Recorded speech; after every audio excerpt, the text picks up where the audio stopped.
Now, I'm not one to advocate for violence against animals, but if I see Timon and Pumba, I'm going to kill them, cook them, and eat them. Here are my immediate thoughts on Mufasa, the Lion King.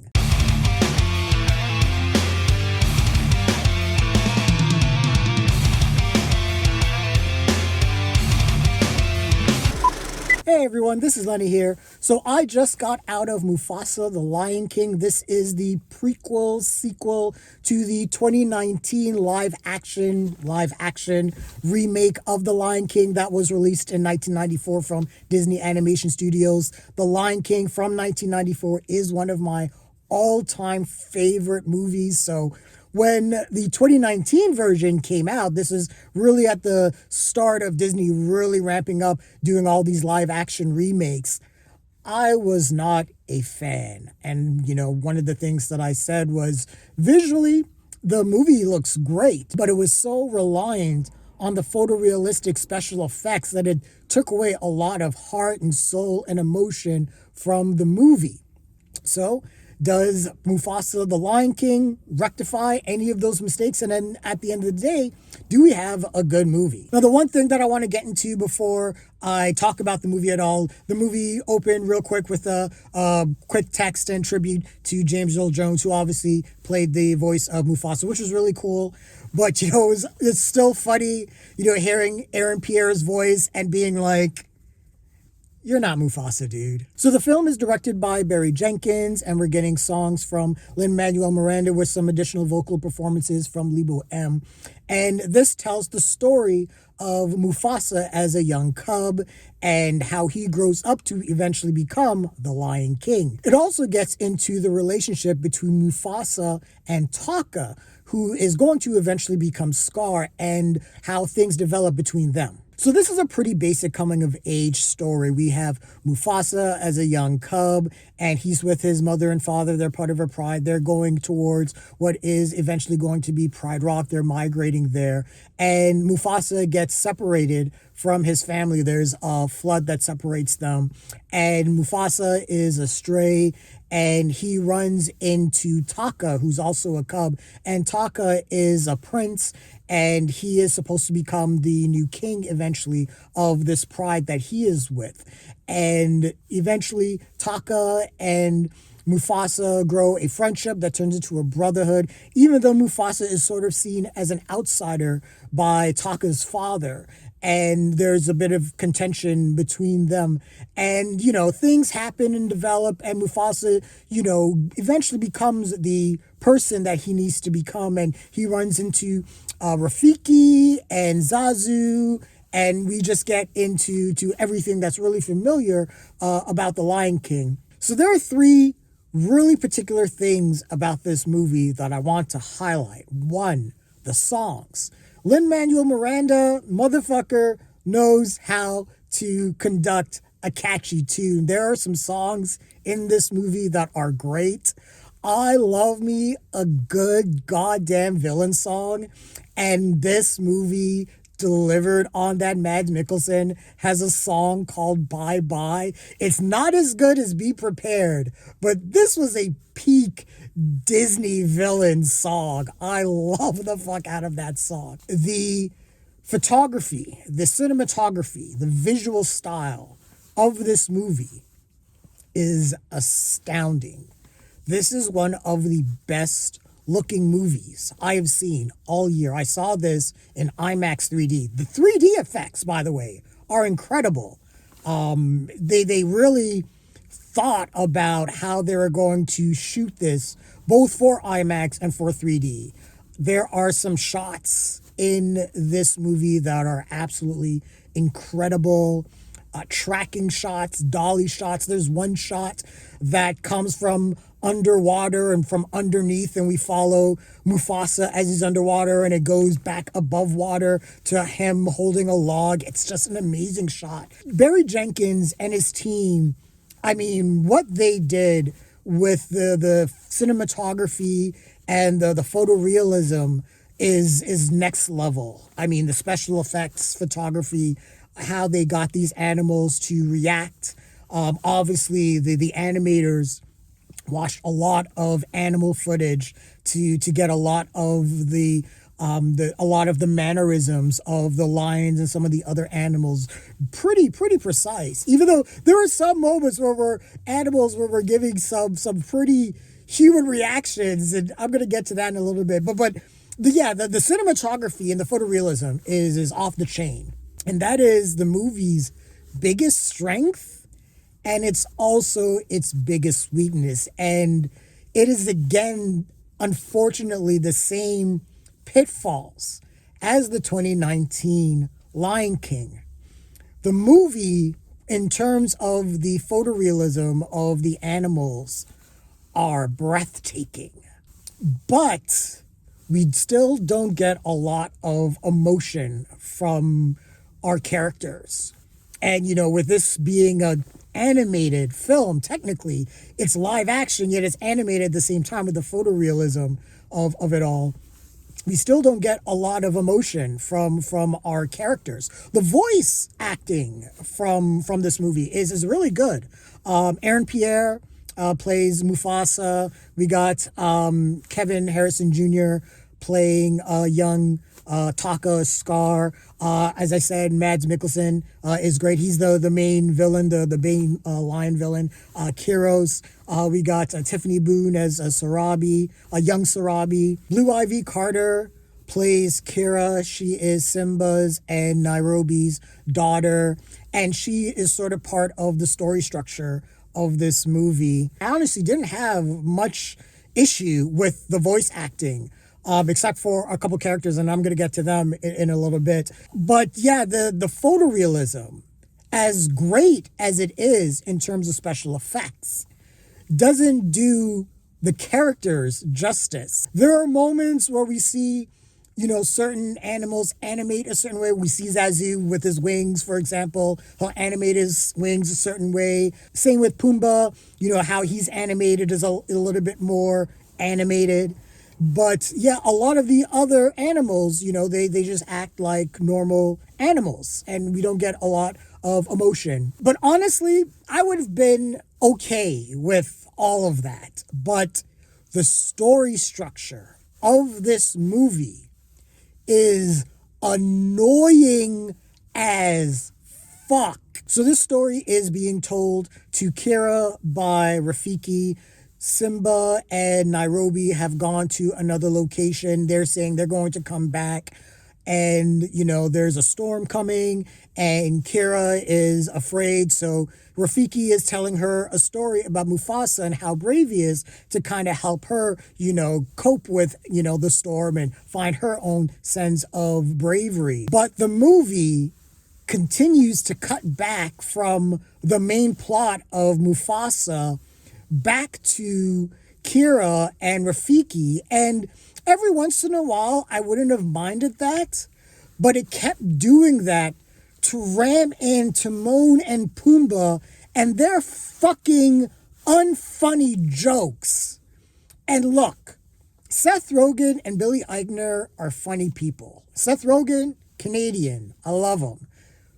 But goddamn, I couldn't stand them in this movie. Every time they chimed in, they completely broke and destroyed the flow of this movie. The story, while simple, was still, compelling enough because we're following Mufasa and the relationship he has with Taka and how things turn a certain way. And I have to say, too, Taka, or Scar, was by far the most interesting character in the movie. This movie is called Mufasa the Lion King, but Mufasa, I get it, he's noble, he's the good guy and everything, but man, they really went out of their way to say Mufasa is perfect in every single way. He can smell animals seemingly from miles away. He can smell flowers off of other lions that, he's never seen or experienced before. He has visions, it seems like he has some of Rafiki's powers of being able to see into the future. Apparently there's some Star Wars Jedi mind trick shit going on in this movie, in The Lion King. It's mind blowing. But yeah, the movie did so much to make Mufasa such a perfect character that because he really didn't have any flaws, he really wasn't interesting. It's sort of the Superman, what they call the Superman problem, where he's such a Boy Scout, he's like not interesting, but at the same time, it's like you can make a Boy Scout character interesting. You just have to write them in a compelling way. You can still give them flaws. You can still, make them imperfect people. They don't have to be completely perfect. But Mufasa in this movie is almost godlike. And that is juxtaposed with Taka. And like I said, he is the most interesting character in this movie. He is supposed to be the king of this pride, but he is a coward. He likes Sarobi, but he doesn't know how to talk to her. He is just has no game whatsoever. And, obviously he's a bad person at the end. And, we see how, the betrayal eventually happens. And I want to say this, and it's really funny because we have another movie that did something similar earlier this year, Transformers 1, and telling the story of Orion Pax and D23 and how they became Optimus Prime and Megatron and how the Cybertronian War started. Transformers 1 did that whole origin story of brothers being torn apart and becoming enemies so much better than The Lion King. And saying that is surprising, honestly. But Transformers 1, honestly, did it better. It was a more compelling story.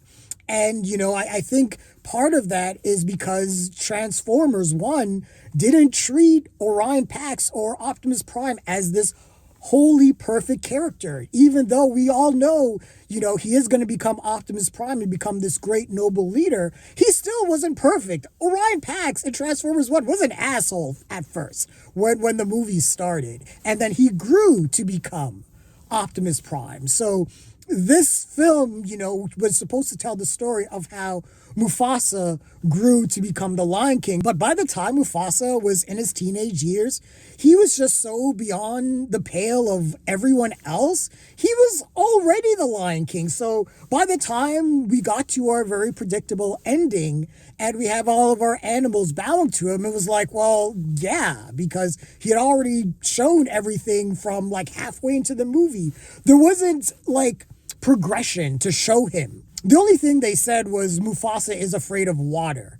But it was kind of like the same way Mufasa is afraid of water, similar to how Jason Voorhees is afraid of water, meaning Jason Voorhees is around water a whole fucking lot. No, he is not afraid of water. And Mufasa is in water a whole lot in this movie. So they're supposed to show us, him getting over this fear of water. And they have really one brief moment where Mufasa, as a cub, has a little bit of PTSD when he's in water and he's like sort of like drowning, but he gets his composure and is fine again. And that's it. He's over his fear of water, apparently. But yeah, he's the best fighter. He's the one that comes up with all of the ideas in terms of, transporting and migrating to Pride Rock. He lies to Sarobi at one point. He saves her. But, he lies and says that Scar saved her to make Scar look better because Scar has a thing for Sarobi, and that becomes a point of contention because we all know that Sarobi ends up with Mufasa. And, the other thing that the movie did, this falls into a little bit of prequelitis. And prequelitis is like, we have to show you how certain things that you recognize happened. So it's like, we have to see how Rafiki got his walking stick. We have to see, obviously, how Scar got his scar. We literally have to see how Pride Rock became Pride Rock. And it's like, we don't need to see all of these things.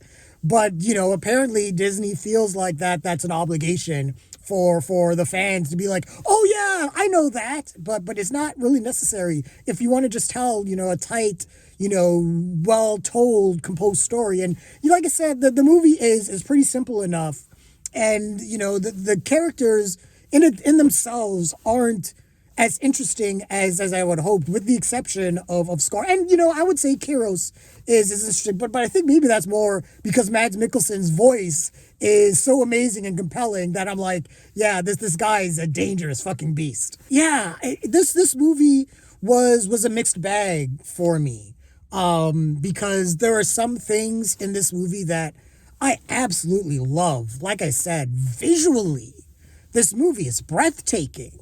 Barry Jenkins and his team, again, I have to give them kudos.